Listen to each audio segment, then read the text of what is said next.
Welcome to second module of Developmental Biology by Dr. Nivedita Das, Department of Biotechnology, Modern College Arts Commerce Science, Ganesh Khind, affiliated to Savitribai Phule, Pune University, Pune, India. In this module, we will look into an important aspect of developmental biology, cell specialization in animal development.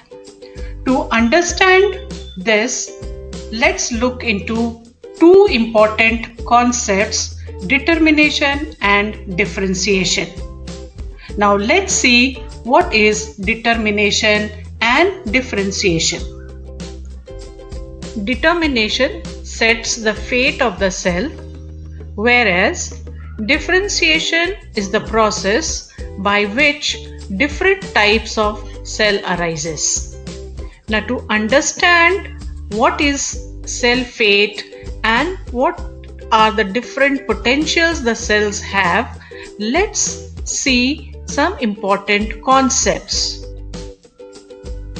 What is cell fate? The fate of a cell describes what it will become in the course of normal development. Now, the second concept, potency or cell potential. The developmental potential or the potency describes the range of different cell types it can become, whether totipotent, pluripotent. Now let's see the mechanism of cellular determination and differentiation. How these mechanisms takes place. During determination, the different cell types or the cell fates will involve progressive restrictions in their developmental potentials. Remember, already we had seen the concepts of cell fate and potency. So now, after fertilization, the fertilized egg undergoes rapid cell division and contains the DNA that is identical in all the cells. However, the different regions of a chromosome codes for different functions and different cell types. The regions that are expressed determines the type of cell that will be created. While the different types of cells that are formed contains the same DNA, it is the expression of different genes that results in different types of cells. So it is not necessary that all the genes which are expressed will play important role in differentiation. In some cases, determination results from the asymmetric segregation of determinants. However, in most of the cases, determination is the result of inductive signaling between cells. This image shows the asymmetric distribution of cytoplasmic determinant, which happens during early course of development, where one daughter cell is receiving the determinant while the other is without determinant. Now this is the cytoplasmic localization happening during early stage.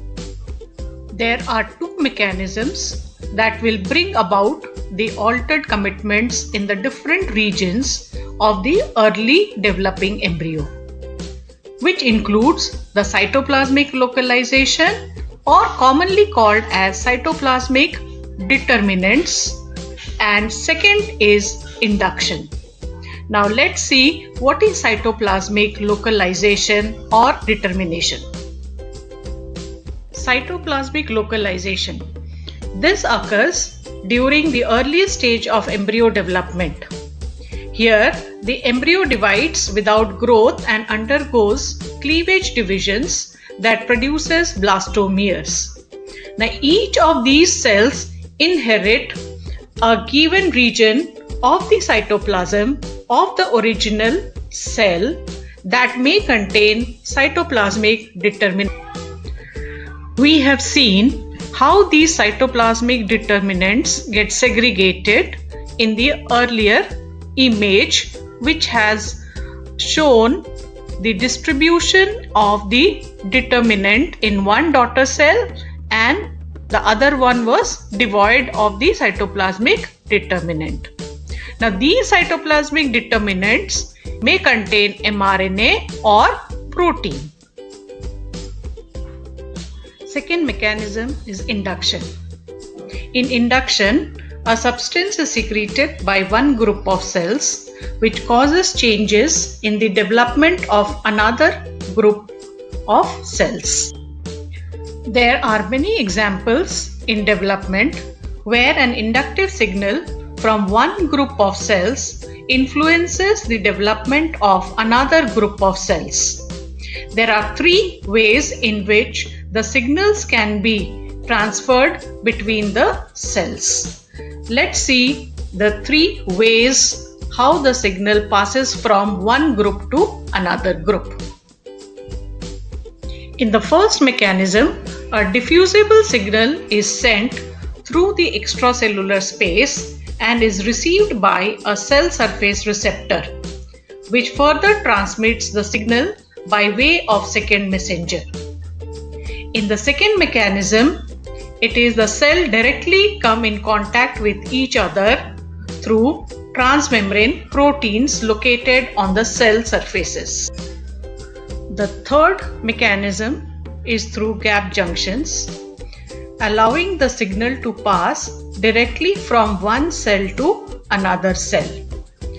These are the three ways by which inductive signals influences the development of one group of cell to another group of cells.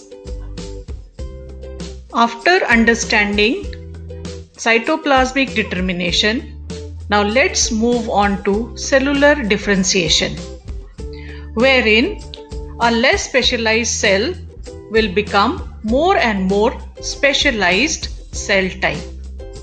Now let's see how cellular differentiation is taking place. During differentiation, cells gradually become committed towards developing into a given cell type.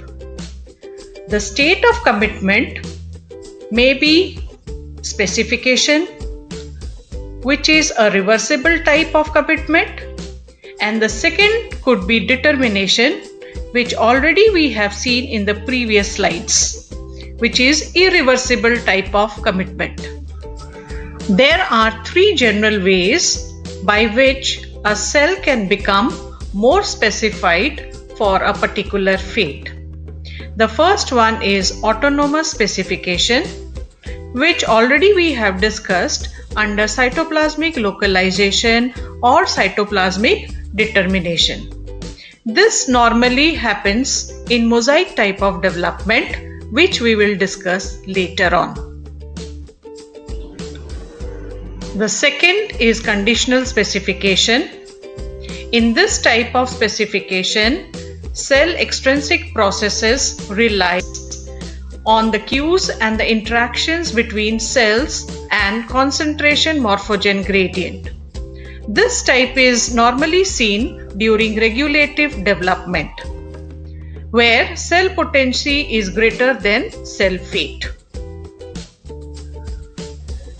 Third type is syncytial or regional specification. And the best example to understand syncytial specification is Drosophila. In this type of specification, the cells commit to their own fates. With this, now we have come to understand how determination and specification plays important role in cell specialization or cell differentiation. Thus, cell differentiation is an important process through which a single cell gradually evolves, allowing for development that not only results in various organs or tissues being formed, but also a functional animal.